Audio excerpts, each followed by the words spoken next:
Olá, pessoal. Espero que todos vocês estejam bem. Então, hoje nós vamos dar seguimento ao nosso conteúdo, na disciplina de manejo clínico de animais silvestres.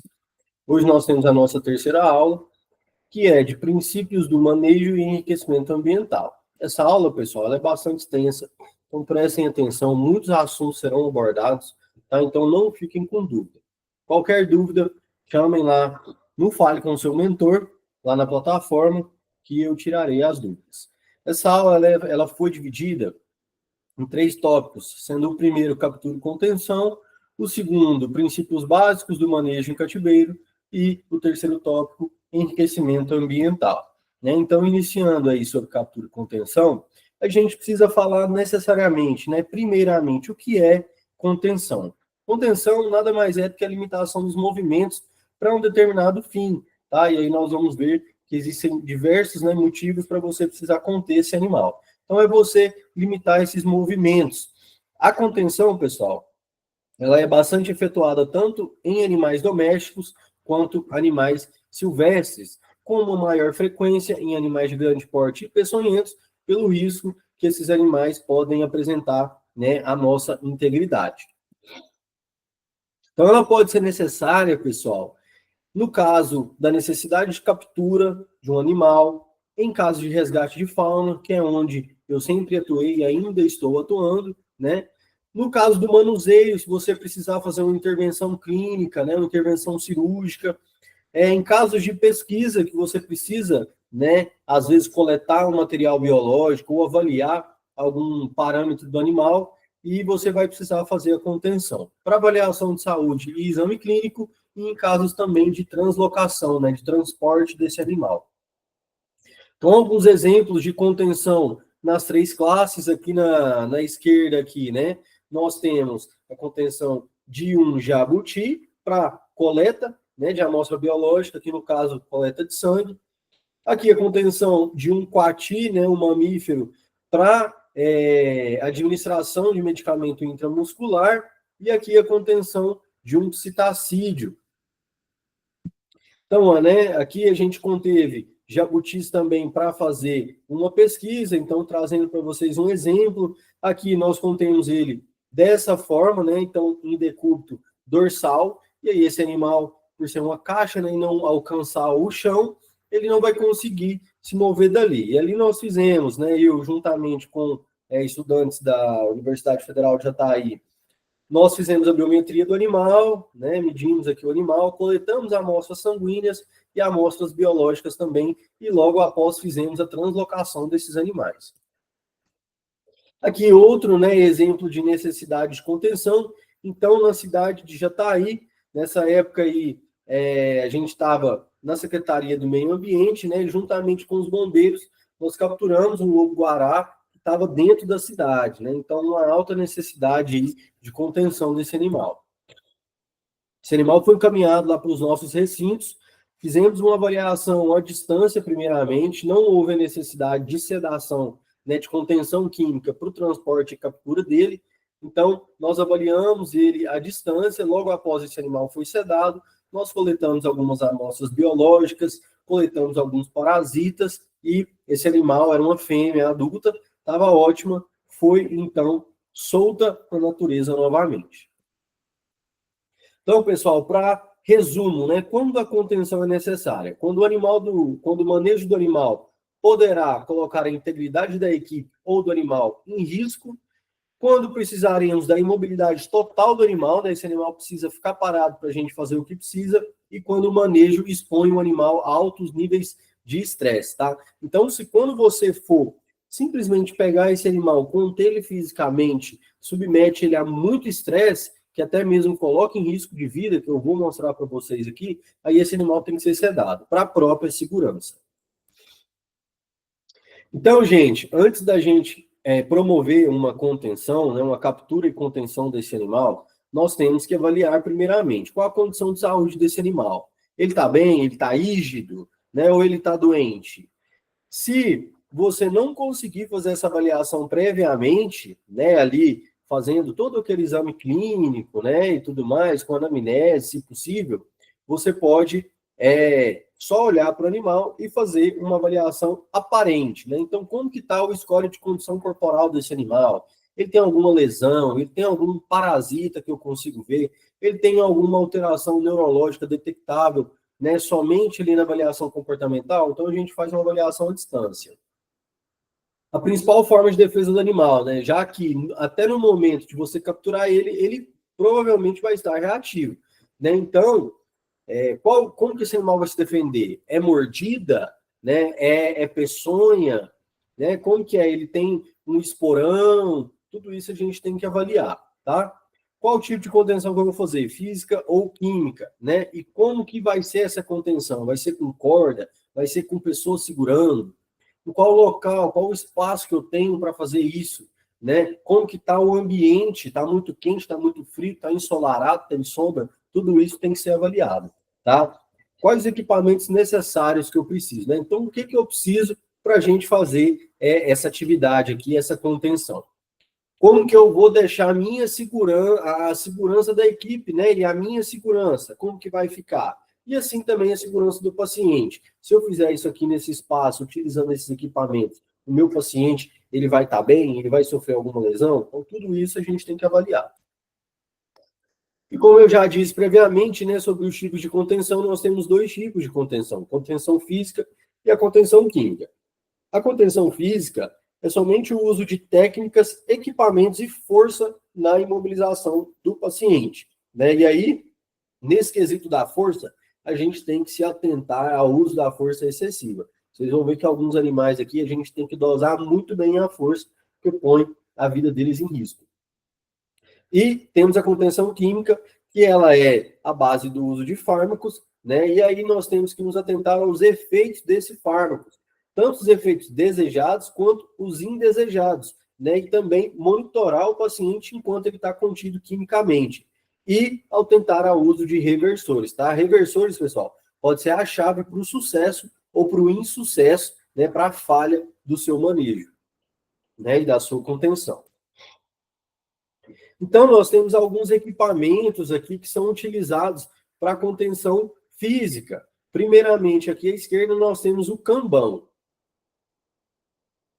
Esse cambão ele é muito utilizado, tá, na minha rotina aqui. Quem trabalha com zoonoses, né, controle de populações de animais errantes, também utiliza muito isso daqui para pegar animais na rua, né? Ele é composto por um bastão, onde que nós temos dois locais de pegar aqui, sendo que um você puxa para trás, e aí esse laço aqui na frente, ele se retrai, né? Então é um laço que ele aumenta e diminui o seu diâmetro, isso para a gente colocar ali, geralmente, na região cervical do animal. Nós temos aqui também um pulsar, né, que nada mais é do que uma rede de captura, muito usado aqui em casos de aves, né? Aqui nós temos o gancho herpetológico, utilizado aí majoritariamente em serpentes, e o pinção herpetológico, né, onde você tem aqui uma alça que você puxa ela e esse bico aqui dele se fecha dessa forma, né? Então, alguns equipamentos que são mais amplamente utilizados aí na rotina com animais silvestres. Nós temos outros também que esse particularmente, né, que é um tubo de contenção de serpentes peçonhentas, ele pode ser usado para qualquer tipo de serpente, né, mas ele foi desenvolvido para uso com serpentes peçonhentas. Ele é um tubo transparente, nós podemos ver aqui, ó, diversos diâmetros, né, para encaixar de acordo com o tamanho do paciente. E aí você coloca a cabeça da cobra aqui dentro e segura na outra ponta, ó. Tem até uma imagem aqui, depois eu vou mostrar para vocês, mas você coloca aqui o corpo da serpente com a cabeça dentro do tubo. E aí você segura ali no corpo dela, ela não vai poder ir nem para frente e nem para trás. E assim você pode trabalhar no corpo dela ali com segurança, né? Porque o perigo está ali na glândula de peçonha, né? Na cabeça. Então nós temos o tubo de contenção. Eu não trabalho com serpentes peçonhentas sem tubo de contenção, tá? Eu acho isso daqui uma ferramenta essencial. Temos a caixa de transporte, né? Então a gente captura esse animal ali, contém ele, coloca dentro da caixa para poder transportar ele para outro lugar. E cordas, né? No uso aí principalmente com grandes animais, né? Animais de grande porte aí, mesmo que seja silvestre, tá? Uma anta, por exemplo, né? Ou uma onça, né? Mesmo que esses animais estejam sedados, manejo sedado, a corda é importante e é usada. Nós temos equipamentos também de proteção individual, né? Então, aqui nós temos a luva de raspa de couro, ela é extremamente importante, tem algumas fotos que eu vou mostrar para vocês, ela me protegendo de mordida de alguns animais, tá?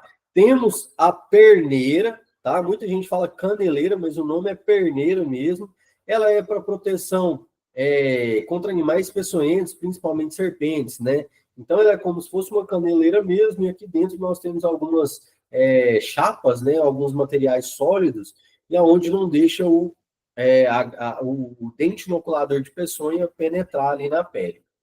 Temos os óculos, né, para proteção aí contra qualquer tipo de injúria ou até mesmo qualquer secreção, né, e as máscaras. As máscaras também são importantes, já que nós podemos aí inalar alguns aerossóis, né, ou alguns patógenos, esporos, enfim.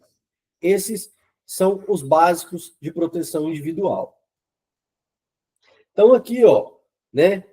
Contenção de pequeno primata, e aí esse estava bem tranquilo, mas eu também não manejo animais que podem morder, né? Principalmente primatas que têm uma agilidade aí, sem a luva de contenção, eu acho ela extremamente importante.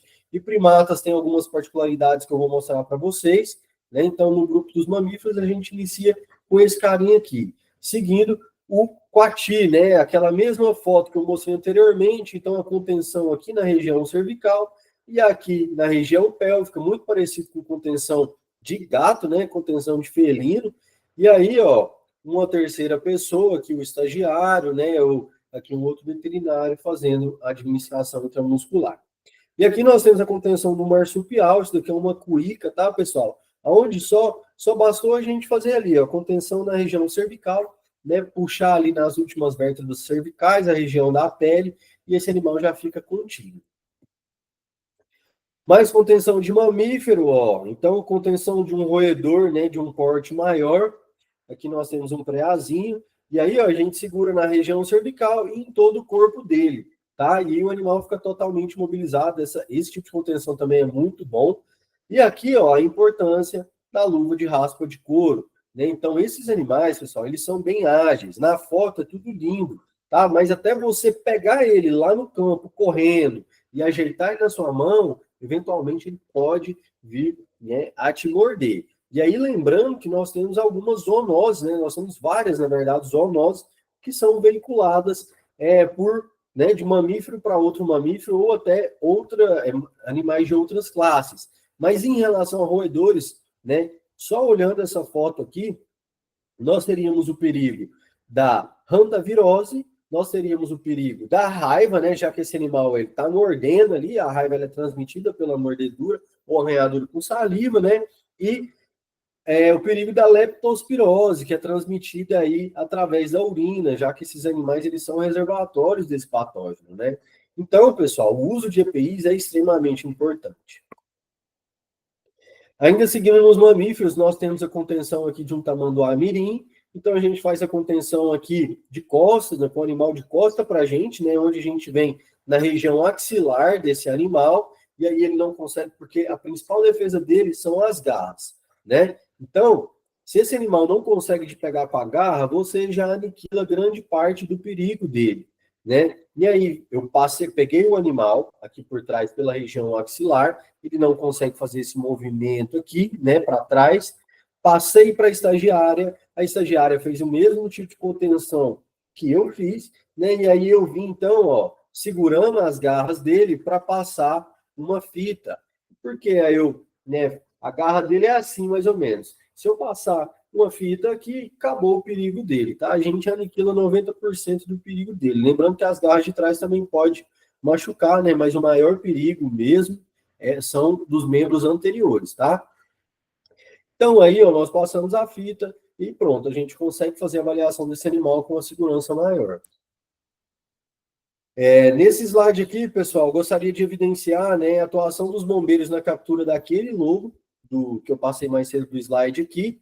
Aqui, ó, já está com o cambão preparado, numa caixa de transporte. O lobo, ele estava aqui atrás, ó, tá? Nessa portinha aqui, nessa entrada, Então, eles vieram com uma lona para tampar a visão dele, e aí esse terceiro bombeiro aqui, ele veio, alçou o animal, né, laçou o animal com cambão e transferiu. Eles levantaram essa lona depois que ele alçou com cambão e eles transferiram ele para dentro dessa caixa. Tem um vídeo, tá? Infelizmente não dá para eu passar esse vídeo aqui, mas a operação deles foi excelente. Mas aqui captura e contenção dessa vez de mamífero aquático, né? Aqui não dá para ver, mas nós temos um peixe-boi. E olha quantas pessoas foram necessárias, né, para a gente conseguir capturar esse animal. Aí tá todo mundo segurando uma rede, ó, dá para ver aqui, né, o pessoal segurando a rede. E aqui tem algumas pessoas do lado de dentro, né, indo cercando esse animal, direcionando ele para a rede, para então poder levantar essa rede. Mas são animais que pesam meia tonelada, né, gente? Então é muita gente para poder fazer esse manejo. Então, conseguimos, né, fazer esse manejo. Esse manejo aqui foi com o pessoal lá do CEMAN, né, do Centro de Monitoramento Ambiental do Rio Grande do Norte, Centro de Estudos e Monitoramento Ambiental, vinculado ao projeto Cetáceo da Costa Branca. Né? Então, vocês aí que estão na graduação, eu indico demais fazer um estágio aqui, fazer um voluntariado aqui. Eu sou esse carinho aqui, ó, e eu fiz um voluntariado com eles, aprendi demais sobre animais marinhos, tá? Uma instituição sensacional. Então, é um local que eu indico aí para vocês enriquecerem a sua formação como médico veterinário. Então, o mamífero, pessoal, é um grupo, né, com uma grande diversidade de espécies. O tipo de contenção vai depender da espécie, logicamente.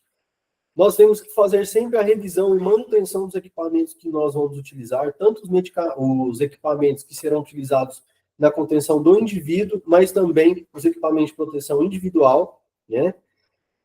Podem oferecer grandes riscos, como eu falei para vocês anteriormente sobre a zoonose, né? Raiva, leptospirose, hantavirose, histoplasmose, que também, né, é uma zoonose transmitida geralmente em manejo com morcegos, tá? O morcego ele é reservatório da histoplasmose.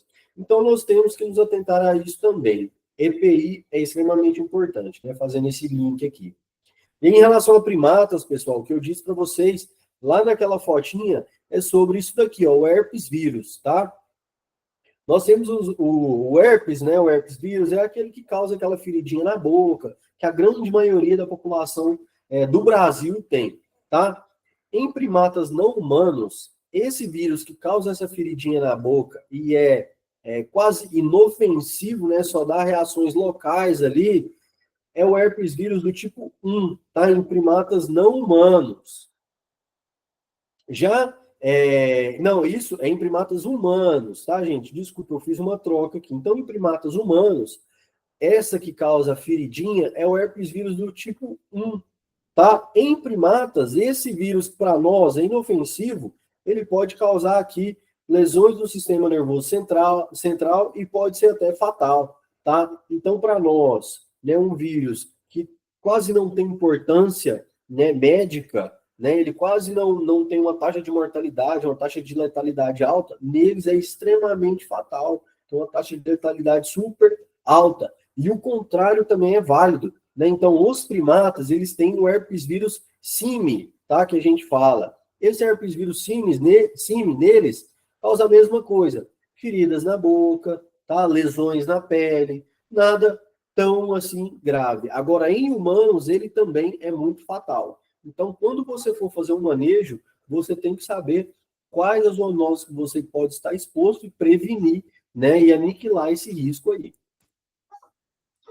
Iniciando as aves, né, contenção em psitacídeos, a pegada é geralmente a mesma, né, então a gente leva o dedo indicador lá atrás no crânio do animal, o dedão aqui na curvatura maior ali da mandíbula e o dedo do meio, né, no outro lado aqui também na curvatura maior, tá? Se vocês observarem nessa foto aqui do meio da radiografia do papagaio, ó, a pegada é a mesma, então vai um dedo lá em cima, o dedo indicador no crânio, o dedão na mandíbula, na curvatura maior, e o outro dedo do meio aqui do lado, ó, assim como nessa foto, tá? Então, gente, pode mudar o posicionamento, pode mudar a situação. Então, aqui eu estava fazendo uma avaliação clínica no animal, né?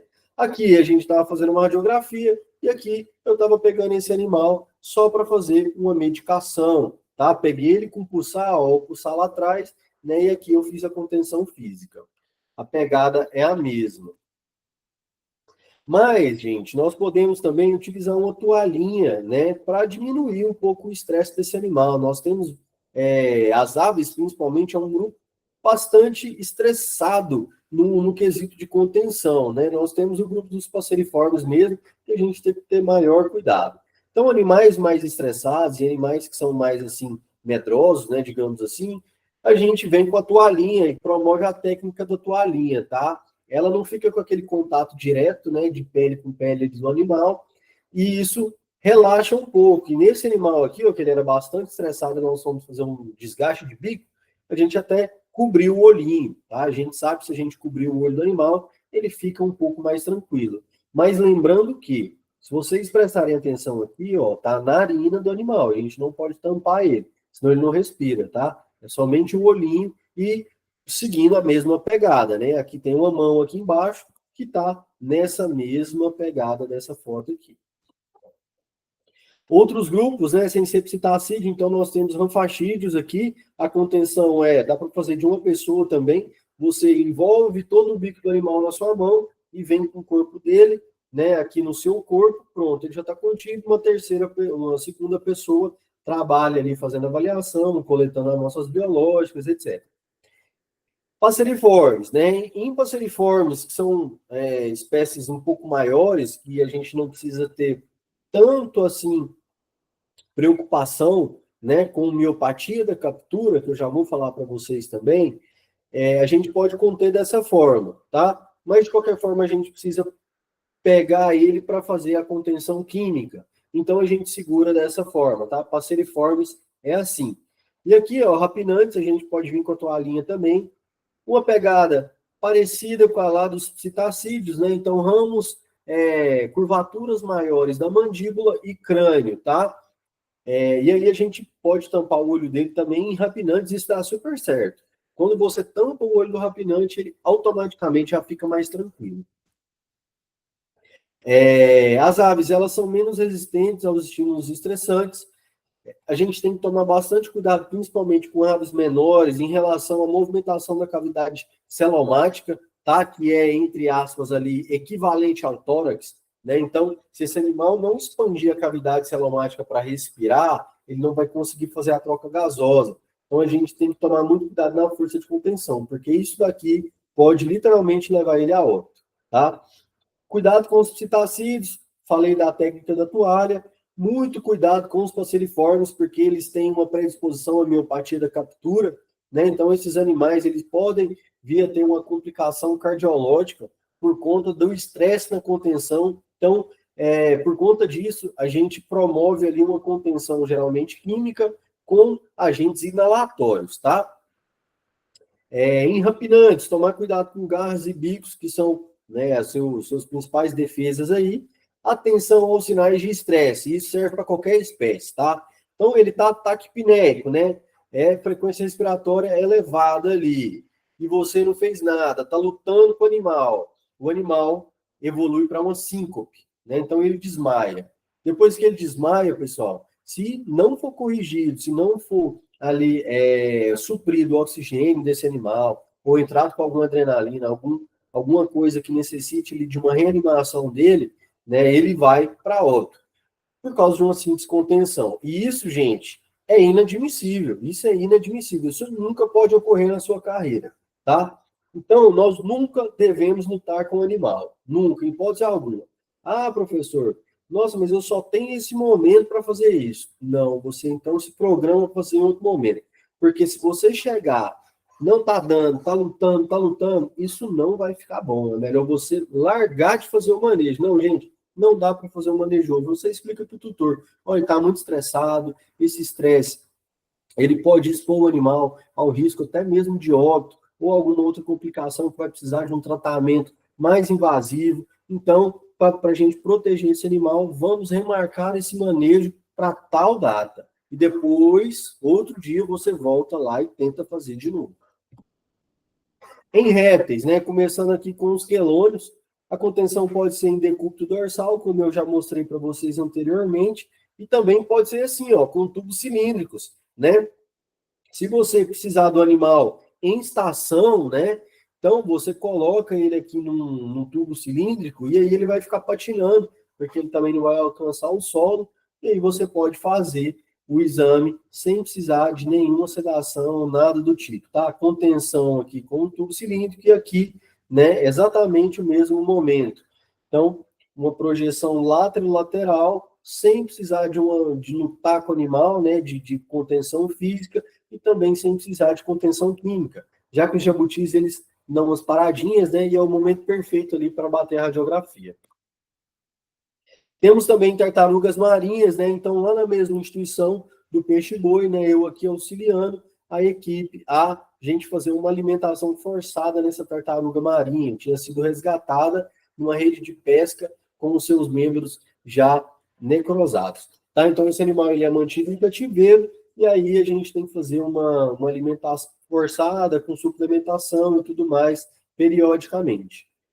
O animal está aqui numa estação, né, que ela é angulada, né, e aí vem dois... Gente, tartaruga marinha é super forte, tá? Elas têm uma força descomunal. Então vem duas pessoas para segurar a tartaruga marinha que não tem nadadeiras, né, para vocês terem noção quando ela é forte, porque ela fica se arrastando, assim, né, o membro, né, o restante do membro fica se arrastando ali, e aí vem mais duas pessoas, então, para fazer, né, a alimentação do animal.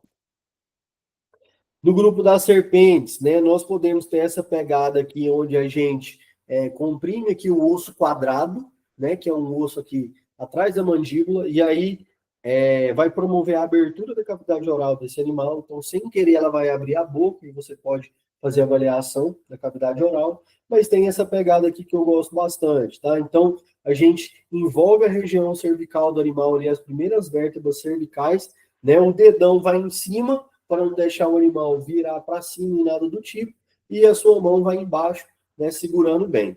Lembrando que as serpentes, pessoal, ela só tem um côndilo occipital. Então, se ela ficar mexendo demais essa cabeça, né? Ou se você se comprimir muito a cabeça, pode vir a ter uma fratura cervical e esse animal vir a óbito, tá? Porque por ter só um côndilo, diferente dos mamíferos que tem dois, ela articula e desarticula muito ali, muito fácil, né? E aí a contenção que eu queria ter mostrado para vocês lá atrás, com um tubo, né? Então a serpente peçonhenta, que a gente tem uma jararaca, onde nós colocamos a porção, né, cranial do corpo dela aqui dentro do tubo, e aí a gente segura aqui no corpo, esse animal não consegue ir para trás e nem para frente, e a gente pode fazer avaliação, medicação, sexagem, tudo ali, tá? Dos lagartos, né? Então, iguana, ó, segurando aqui os membros pélvicos e os membros anteriores, né? Um segura desse jeito, lembrando que, ó, a gente tem que segurar aqui a base do rabo dela também, porque ela dá umas chicotadas com o rabo e dói pra caramba, tá? Então a gente segura os membros posteriores junto com o rabo e uma mão pega os membros anteriores e aí vem uma outra pessoa e faz a avaliação do corpo dela. Ó. Aqui nessa foto, né, eu fazendo a avaliação da cavidade oral, enquanto o biólogo me auxilia aqui na contenção. Esse animal estava bem tranquilo, tá? Então não precisou até conter aqui os membros anteriores, não. Em lagartos menores, né? Então, o lagarto menor é muito mais delicado, a gente pode segurar tanto assim, né? O corpo inteiro ali, seguindo a mesma porção cervical e pélvica, esticando o corpinho dele, ou então em uma perninha, tá? E aí eles ficam paradinhos, eles não se movem. Em crocodilianos, né? Então, eu aqui fazendo um estímulo vagal. Então, esse animal, ele é capturado, a gente laça ele com uma corda, como eu já mostrei para vocês, né? Laça ele numa corda, numa aula anterior aí eu mostrei. Laça ele com uma corda, e aí vai cansar um pouco esse animal. Logo após isso, vem uma terceira pessoa, pula em cima dele, fecha a boca dele ali, né? Comprimindo para baixo, porque eles não têm muita força para abrir a boca, eles têm muita força para fechar, mas para abrir eles não têm. Então você força ali para baixo e já faz o estímulo vagal, né? Comprimindo os olhos, ó. Nas duas fotos, tá promovendo o estímulo vagal. É o estímulo do nervo vago, né? E quando a gente estimula o nervo vago, o que vai acontecer com o metabolismo? Vai abaixar. Então, esse animal vai ficar mais lento, né? Ele não vai ter tanta força para lutar e ele vai ficar parado. E aí vem outras pessoas, né? Que um manejo de um crocodiliano precisa de muita gente. Você vai fechando a boca ali, né? Uma pessoa vai fechando a boca, enquanto a outra faz o estímulo vagal e outras vão fechando os membros anteriores e posteriores. E aqui, ó, né, uma coleta de sangue ali no côndilo occipital. Lembrando que os répteis são ectotérmicos, né? Então a temperatura ambiental vai ter uma influência direta na sua contenção e no seu manejo, tá? Então, se você for fazer um manejo de um crocodiliano, né, ou de uma serpente de grande porte, no horário quente do dia, meu amigo, você vai lutar muito, porque o metabolismo dele vai estar lá em cima, ele vai estar rápido, ele vai estar forte, tá? Então, se atentar a esses fatores também. Como eu disse para vocês, né, a serpente só tem um côndilo occipital, então você tem que promover um apoio ali naquela região cervical para, né, prevenir fraturas. Os répteis têm uma alta capacidade de apneia, né, que é segurar a respiração, ficar sem respirar um tempo ali, tá? É normal, mas tem que se atentar a esse tempo para cada espécie. Os quelônios, daquele decúbito dorsal, ali, ficar de cabecinha para baixo, eles só podem ficar até 1 hora, né? Por quê, gente? O quelônio, lembrando que todos os órgãos estão ali dentro, né, daquela caixa. Então, se você vira para baixo, o que vai acontecer? Os órgãos vão comprimir o pulmão, que fica na parte de cima, né? O pulmão ele fica na parte de cima do corpo do animal. Se você vira tudo para baixo, vai comprimir o pulmão, e esse animal vai ficar sem respirar, né? Então, até 1 hora é seguro, dependendo ali do tamanho do animal. E nos crocodilianos, o estímulo vagal, como eu acabei de falar para vocês. Entrando na contenção química, né? Contenção química, gente, ele é o uso de fármacos para promover a imobilidade ou inconsciência do animal. Então, a gente usa alguns remédios, né, alguns anestésicos, sedativos, né, para promover a imobilidade e a inconsciência desse animal, para a segurança nossa e também para a segurança do animal. Tá?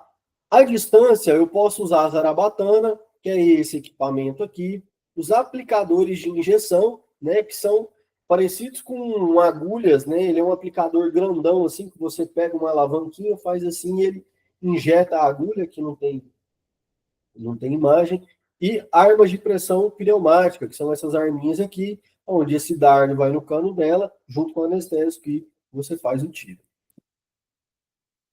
Esses fármacos, gente, eles podem ser usados isoladamente ou associados com outros fármacos. As doses e as respostas vão variar, né, de acordo com a espécie, tá? E aí alguns fármacos que a gente pode usar, a classe dos alfa-2 agonistas, né, aqui nós temos alguns exemplos, os dissociativos, como a ketamina, fenotiazínicos, como a Cepram, né, a cepromazina, e os benzodiazepínicos, como o midazolam, tá? E aí, gente, atentar ao uso de reversores, tá? Igual esses reversores, são reversores dessa classe, de alfa-2 agonista, tá? Então, quando você usa reversor, você promove mais segurança para o seu paciente. Princípios básicos do manejo em cativeiro, tá? Então, gente, o que é manejo em cativeiro? O manejo é tudo um conjunto de técnicas utilizadas na gestão e no manuseio do animal. Então, o manejo, gente, pode ser tanto eu ir lá, sedar ele e tá colhendo ali algumas amostras biológicas, quanto o meu programa, né, de higienização e de nutrição do meu plantel do zoológico, né? Então, o manejo ele pode ser chamado tanto para uma atividade em particular em um indivíduo, quanto um conjunto de técnicas que vão ser usados ali em determinada instituição que mantém animais silvestres, tá? E essas técnicas, elas precisam avaliar na conservação, principalmente quando a gente fala de zoológicos e criatórios conservacionistas, né? Então, o manejo, ele pode, né, e ele é usado para monitoramento do plantel, para reprodução desses animais, para troca de recinto, pesquisa, para tratamento desses animais, para manutenção e limpeza do recinto, né, que também é chamado aí de manejo, para o trato desses animais, manejo nutricional e profilaxia, né, que é o manejo preventivo. Então, gente, manejo é uma palavra, né, é um termo que ele engloba várias coisas dentro aí da medicina de animais silvestres.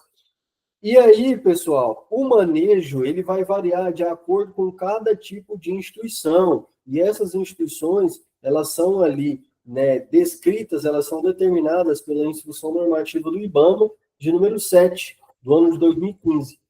E essas instituições são aquelas que eu já falei para vocês, né? Então, são os CETAs, são os criatórios comerciais, os criatórios científicos, os mantenedouros de fauna silvestre, zoológico, matadouro, abatedouro, frigorífico, né? Então, são as instituições que, de certa forma, trabalham com animais silvestres ou seus produtos e subprodutos.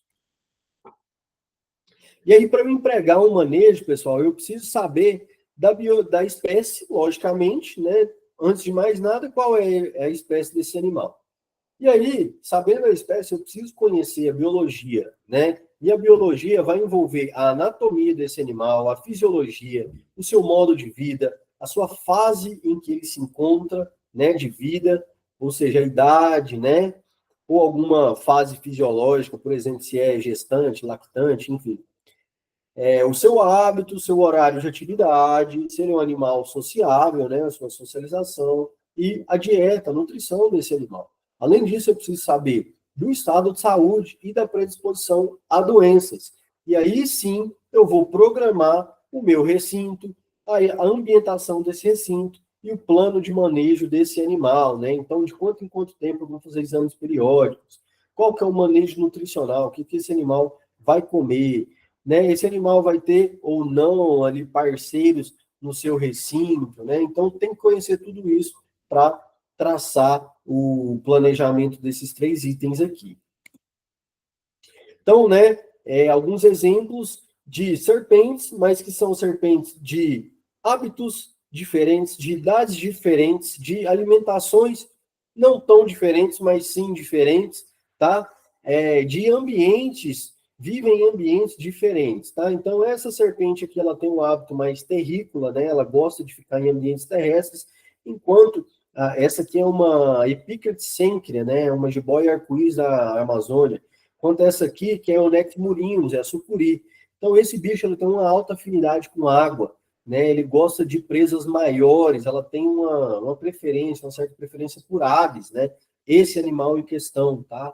Ela gostava muito de comer ave, ela rejeitava coelho. Gosta de água, né? Ela estava até dentro da piscina quando a gente foi fazer o manejo, tivemos que esvaziar a piscina por isso.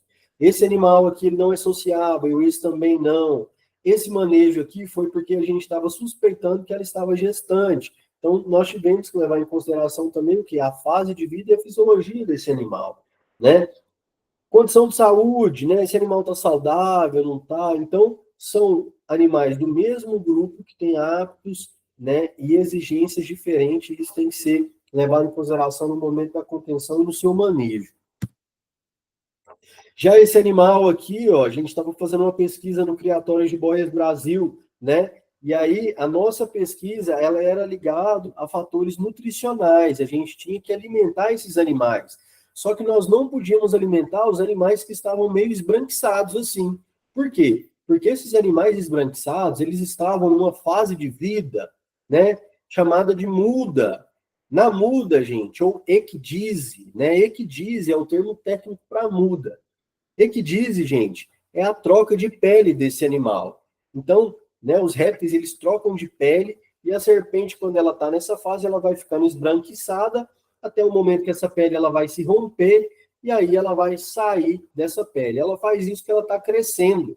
E nessa fase de vida não é indicado alimentar esses animais, tá? Isso pode acarretar alguns problemas do trato gastrointestinal, porque o metabolismo dele reduz um pouquinho.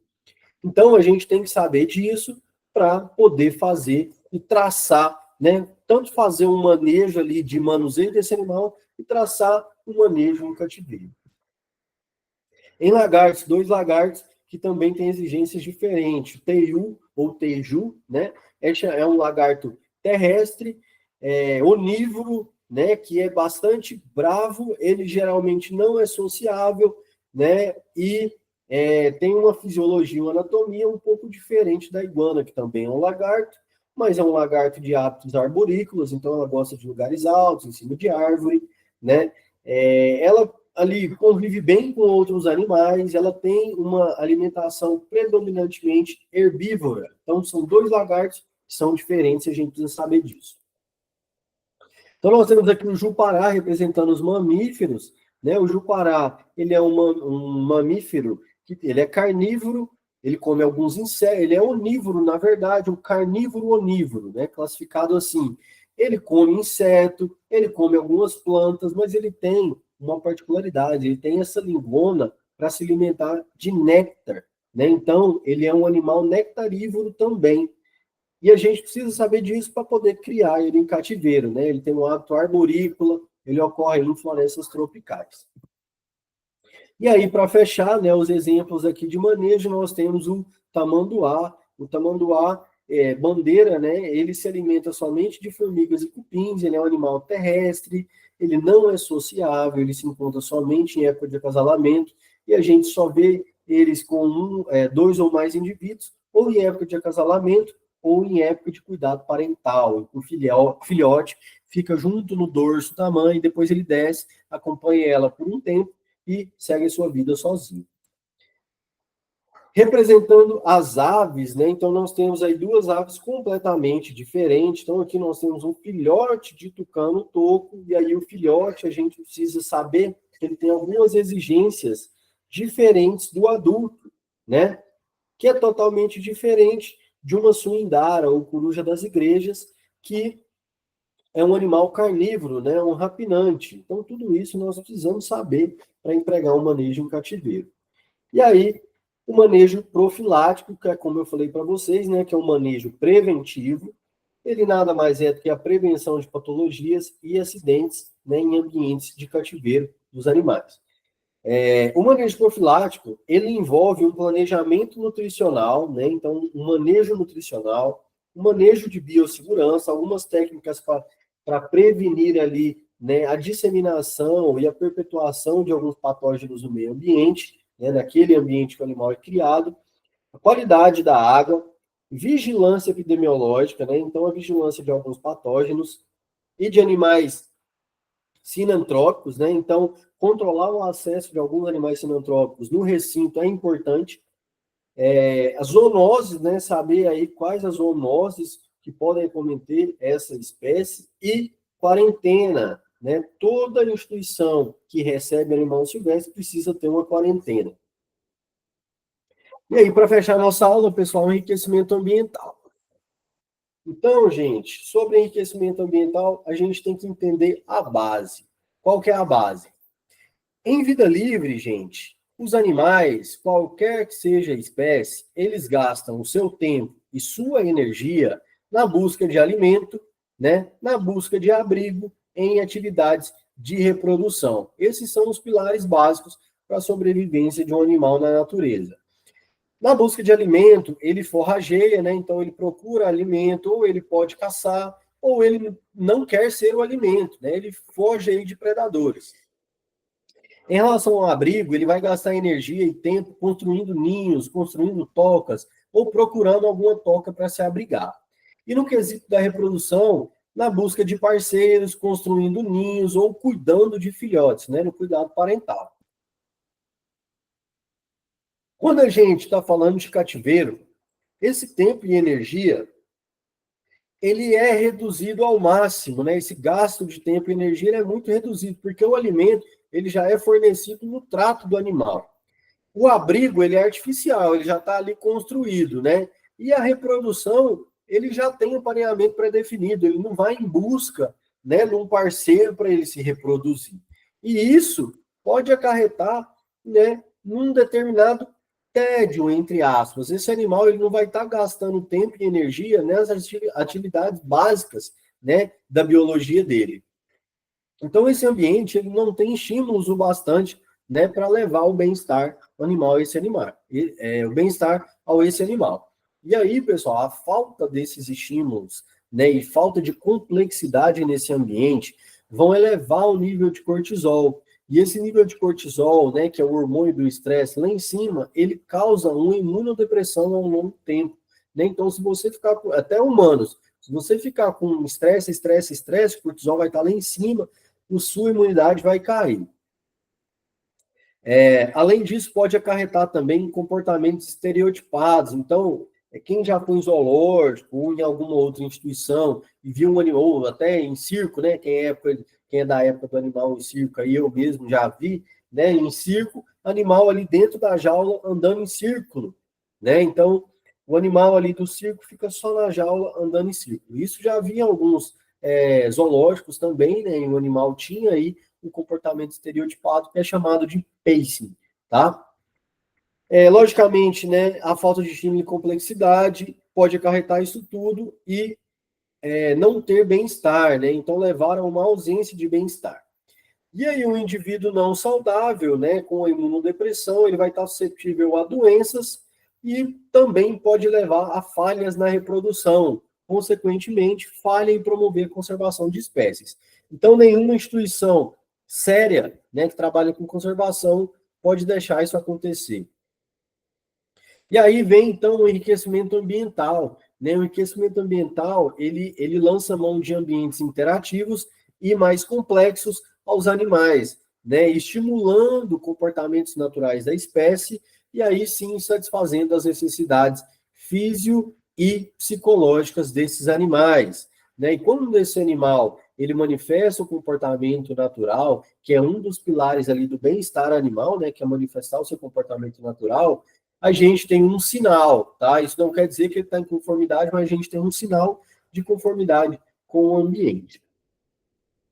E aí, né, qual que é o objetivo? Os objetivos do enriquecimento ambiental são promover o bem-estar, aumentar a diversidade de comportamentos, eliminar comportamentos anormais, aumentar a capacidade de exploração do ambiente e auxiliar na conservação, assim aumentando o sucesso na reprodução, né? E os zoológicos, eles ainda têm um adicional, né? Em zoológicos, eles têm que estimular o interesse do público pelo comportamento e modo de vida dos animais. Isso também faz parte ali de uma das premissas do enriquecimento ambiental. Nós temos 5 tipos de enriquecimento ambiental: enriquecimento físico, sensorial, social, alimentar e cognitivo, tá? O físico, pessoal, ele consiste em introduzir no ambiente estímulos aos animais que mimetizam o ambiente natural. Então, é simular um ambiente natural, né, em que ele viveria, em que ele pertence ali. Você pode estar usando o substrato, as plantas, né, lagos, correntes d'água, ponte, plataforma elevada, puleira, enfim, aí você tem uma infinidade de possibilidades, né, vai muito da criatividade da equipe. Já o enriquecimento ambiental do tipo social, ele promove convivência, socialização com animais da mesma ou espécies diferentes.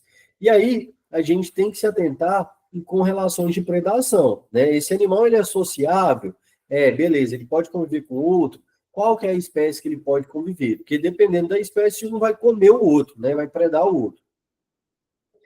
Do tipo sensorial, promover estímulos sensoriais, né? Então, estímulos olfatórios, auditivos, visuais, táteis ou gustativos. Temos o enriquecimento do tipo alimentar, que é introduzir novos ingredientes na dieta, variar as formas de apresentação e promover o forrageamento, né? Promover a procura desse animal ao alimento. E, para fechar, nós temos o cognitivo, que é um enriquecimento ocupacional. Você vai estimular a mente desse animal. Você vai estimular ele cognitivamente, né, a pensar, estimular ele a manipular alguns materiais para ele conseguir, né, algum prêmio ali, algum alimento. Mas antes de implementar, a gente tem que avaliar o seguinte: eu estou querendo fazer tal tipo de enriquecimento. Eu conheço a espécie, os hábitos desse animal, né? Eu não posso utilizar materiais tóxicos, então tenho que utilizar materiais atóxicos e materiais que não facilitem a fuga ou causem algum dano ao animal. Ele tem que ser adequado para cada recinto e não permanecer lá por muito tempo. Por que ele não pode permanecer por muito tempo? Porque senão ele vai perder o seu objetivo, ele não vai estimular mais esse animal, né? Ele vai ser mais uma decoração ali naquele recinto. Observar e registrar comportamentos, né? Etograma é o nome disso, tá? É o registro de comportamentos, mesmo sem interação. Então, se você quer um enriquecimento ambiental, você implementa ele lá e você não tem interação, o animal não interage com aquilo, você tem que registrar também, tá? E não exagerar, tá, gente? Não é porque existe várias formas de eu estimular que eu vou colocar tudo ao mesmo tempo, tá? Às vezes isso pode até atrapalhar. Então, eu trouxe alguns exemplos aqui, né? Trouxe exemplos aqui de enriquecimento físico, né, para esses animais aqui, para primatas, enriquecimento do tipo físico para jabutis, né? Enriquecimento do tipo alimentar para papagaios, né? Então, aqui nós temos um milho, aqui nós temos aqui sementes grudadas em um galho, e aí ele vai pegando essas sementes ali, né? Gastando um tempinho forrageando até. Enriquecimento do tipo físico e social, né? Então, nós temos aqui plataformas, tocas para os coatis e um convivendo com o outro, já que eles são animais de hábitos sociais. Assim como os primatas, né? Os micos aqui, mico-estrela, nós temos enriquecimento do tipo físico, algumas plataformas e alimentar, né? Alguns alimentos aqui e social, né? Nós temos vários animais em convívio, da mesma espécie. Aqui, ó, outro exemplo, né? Então, de enriquecimento do tipo alimentar.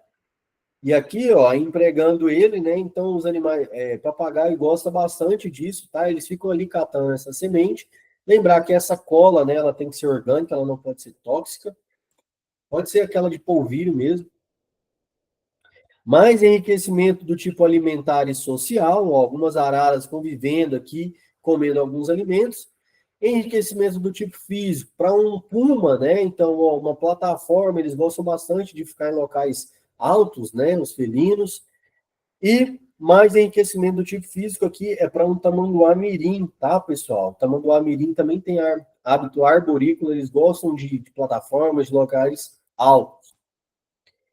Enriquecimento do tipo físico e social, né? Aqui, ó, para jacarés, isso daqui é lá na UFMT, são jacarés albinos, tá, pessoal? Isso daqui é raríssimo. Mais enriquecimento do tipo físico, sensorial, né? Para serpentes, então a gente tem uma toca, tem um substrato aqui de vermiculita, e a serpente, ó, colocou alguns ovos aqui, fez uma oviposição aqui. Enriquecimento do tipo alimentar, essa foto aqui, pessoal, deu um reflexo, né? Mas, ó, se fizer uma forcinha aqui no meio, ó, aqui, dá para ver que são o quê? Frutas. Então a gente fez picolé de frutas, estava um calor muito intenso, fizemos alguns picolés para alguns animais e eles gostaram pra caramba. Enriquecimento do tipo cognitivo, ó, então aqui um emaranhado, né? Colocamos algumas rações, castanhas ali, algumas guloseimas para as aves dentro desse emaranhado e ela tem que se desdobrar ali, né, para pegar. Aqui enriquecimento do tipo físico e social, né, onde nós temos vários ratinhos juntos aqui, e um enriquecimento do tipo físico para a serpente, né? Esse recinto aqui, ele é sensacional, porque ele tem vários tipos de estímulos sensoriais diferentes também, né? Então a gente tem aqui do tipo físico várias plantas, né, substratos diferentes. Então temos substrato de palhada, temos aqui argila expandida, aqui nós temos, né, uma corrente, uma piscina, várias plantas no local. Então, bem legal isso daqui. Tá, pessoal? Ficamos por aqui, é uma aula bastante extensa, né? Abordamos vários assuntos relevantes aí para o manejo de animais em cativeiro e ressalto que eu estou disponível lá no Fale com o seu mentor. Surgiu dúvida, tá? Fala comigo lá que a gente vai sanar essa dúvida, tá bom? Até a próxima aula. Tchau, tchau.